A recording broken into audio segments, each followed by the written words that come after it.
Good evening. It is day 50. And my primary goal this evening is to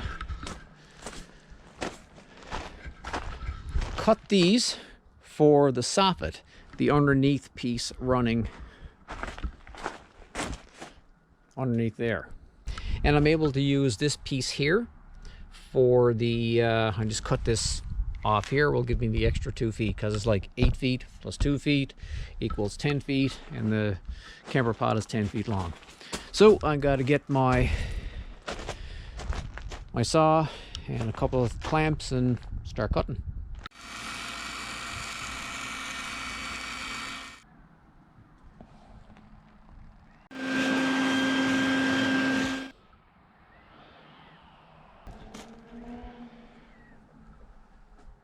Now that I have all the ACM cut and put away and cleaned up, I need to rip a nice square edge on this piece of 2x4 and that piece of 2x6 for a special project that I'm doing. Actually, I'm building something for the inside of the camper, which I'll show you probably in a separate video what I'm doing.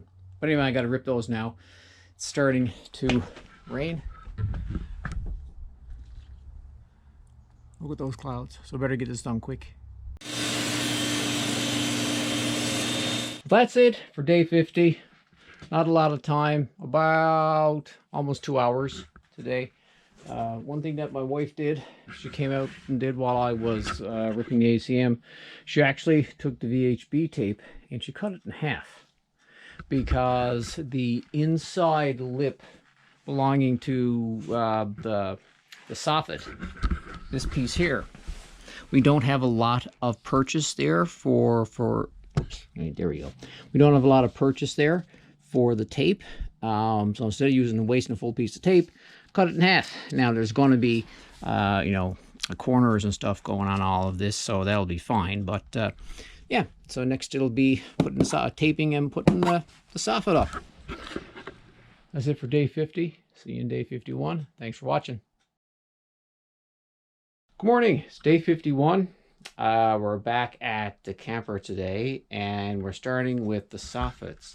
First thing we're doing is checking these tie-down plates. I pre-drilled the holes, and now I'm checking to see if the plates will fit, because the plate goes on there on those, well, there's supposed to be 4 bolts there connecting to this plate right here. And right now, one of them won't go in. I figured there was going to be issues.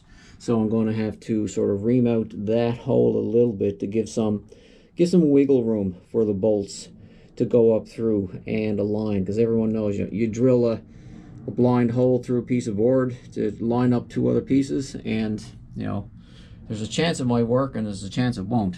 This case it's not quite working, so I'm just going to, like I said, ream it out a little bit, and it should work. And now it seems to fit, which is good.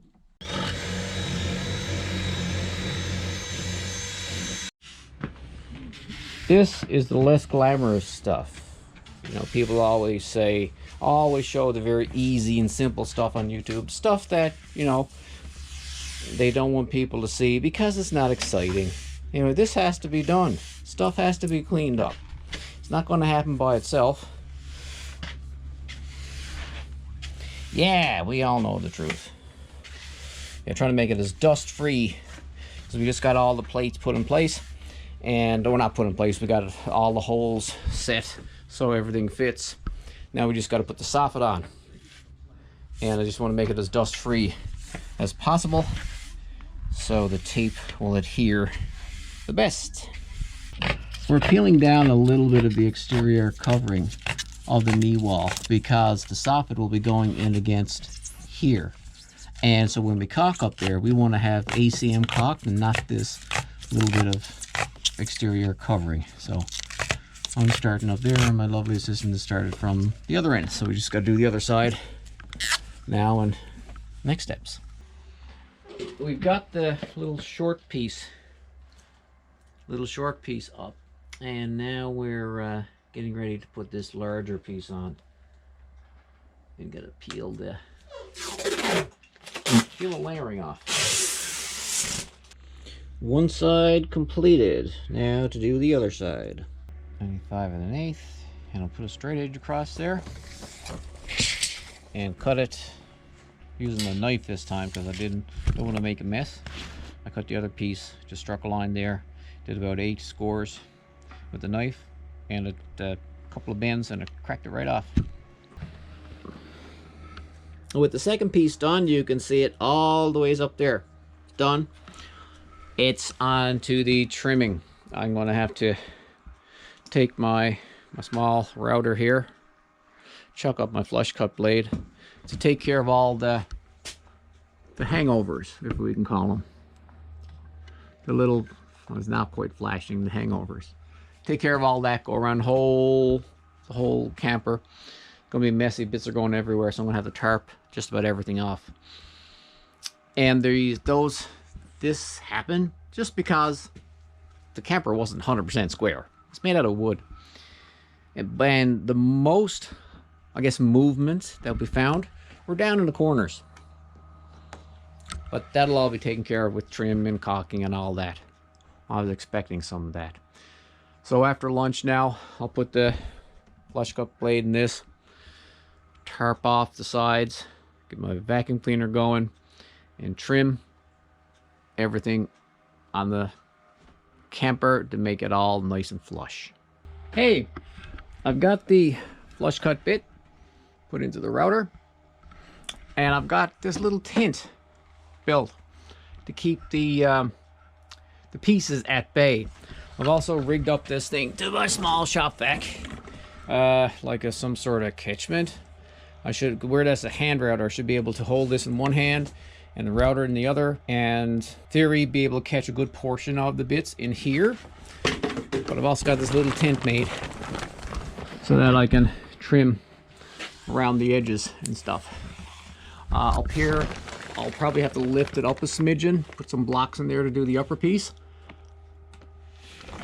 That's no big deal, and that should keep most of the bits at bay.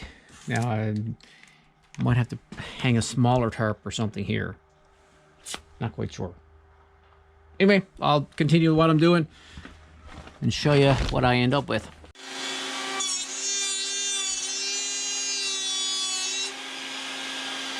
This is the kind of stuff that it spits out, and it gets kind of everywhere.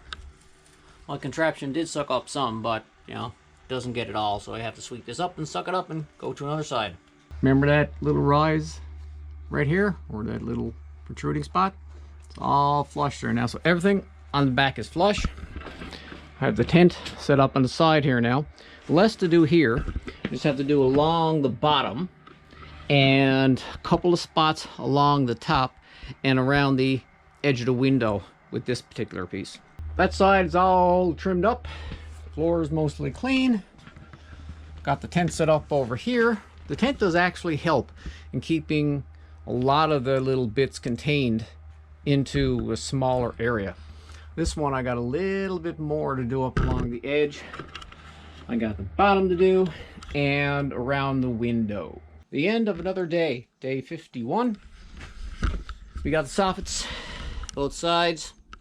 That was the last piece that we needed to do before it was all closed in. Then I went over the entire camper with flush cut bit on the router, and all edges are flush, nothing's proud, so it should be a little trouble to put all the trim work on. I'm just cleaning up now. You can see the mess over there on my desk. I'm just cleaning up that now so that when I come out tomorrow, I'll be able to get at the caulking. Yeah, that'll be the next step, to caulk all the seams to get ready for the corner pieces and to make her a little bit more weather tight. So that's it, day 51. Thanks for watching. See you in the next video.